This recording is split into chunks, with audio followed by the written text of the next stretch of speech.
It was that night that changed the life of my entire family forever. My elder brother sneaked into my room that night and carried our visitor's daughter because we both shared the same room that night. He carried the little girl to the corner of the house and violated her mercilessly. He covered her mouth so she doesn't scream. Afraid that his identity would be revealed the next day, he killed her. Morning came only for our household to be met with dire screams from Auntie Nneka, as she was the one who found the girl's lifeless body by the trees in our compound. The girl's father was red with anger and demanded answers.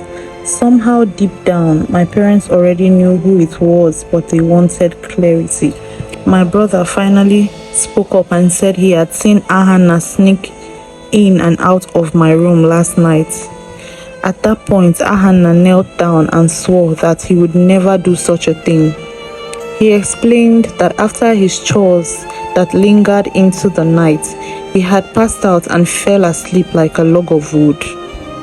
Auntie Nneka's suitor was too heartbroken and overwhelmed with everything that was going on and fainted. He was immediately rushed to the hospital and was pronounced dead. On arrival by the doctor a couple of minutes later, darkness clouded our house that day because my parents stormed home in anger. Ahanna was dragged and beaten like a common thief. All his pleas fell on deaf ears. Auntie Nneka said at that point she was shattered and heartbroken, but my mom took the matter extremely personal. She tied Ahanna up and he was tortured by she and my brother for hours. My father suggested that Ahanna be taken to the police station, but my mother refused and told my father that the matter might escalate and that their reputation would be at stake. That was how Ahanna was locked up in a room for 3 weeks without food or water. Everyone in the house knew Ahanna was locked up but did nothing about it. This lingered, and on the 5th week, Ahanna gave up the ghost. After 3 days, my brother started misbehaving and acting violently towards everyone.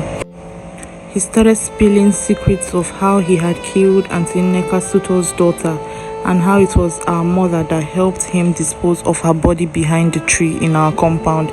He went further to blot out that our mother had convinced him to blame it all on Ahanna. In a bid to stop him from talking, my mother tried holding him down and he beat her on her wrist.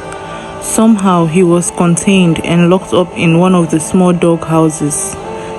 My mother's wounds festered because all efforts to treat it proved abortive. That injury was just the genesis of what she was passing through up until this time I was being told the story. My father, on the other hand, stepped on a nail one of the days he was trying to bring my mother inside from where she was lying down. At first, it felt like nothing, but over the years, his legs got swollen, and the treatments that were administered to him were not working.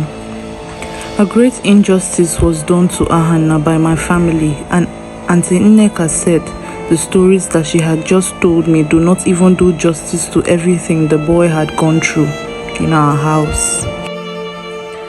It was as if Ahanna was waiting for his story to at least be told before he could rest in peace, because the next day a strange wind blew across our compound. I lost my father, my mother, and my brother that very day. Their sufferings finally ended as they all gave up the ghosts at about the same hour. After a year, I relocated. After Auntie Nneka got married to a pastor who was a widower.